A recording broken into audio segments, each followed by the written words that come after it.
幾得意啊！有啲新科技睇下。我哋成日都諗住太陽能可以點用，我依家原來真係可以煮到嘢食嘅。我覺得太陽能煮食咧，又唔會好似驚太耐，然後燒燶晒啲嘢咁。咁其實咧，我哋平時煮食咧，譬如電磁爐啊、明火嘅話咧，我哋煮嘅時候咧，可能調味咧就會落得多啲啦。咁但係咧，我哋用咗太陽能咧去做煮食嘅時候咧，我哋調味咧就可以輕手啲，即係鹽少啲、糖少啲。我想問下我個女女開唔開心啊？開心。開心。好，咁我哋下次會唔會再參加呢啲活動啊？會。會唔會叫朋友一齊嚟參加？再見藍天一直都係我哋香港人嘅願望嚟㗎。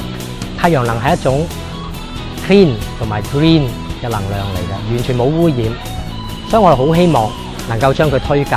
尤其是我哋香港人咁繁忙，如果喺星期日大家可以 relax 下、放鬆下，作為一家人嘅親子活動，喺一個咁美好嘅大自然環境裏邊體驗一下 solar cooking 係一件樂事。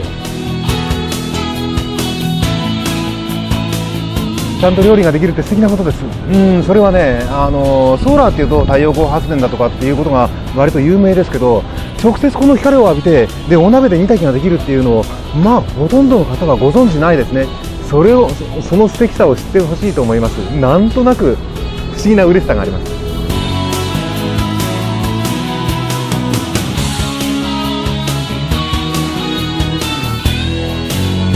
兩個 Solar Cookers 歐比卡同 K 比卡已經由日本嚟到馬灣公園供市民租用啦！快啲體驗下馬灣新主義嘅各項活動啦！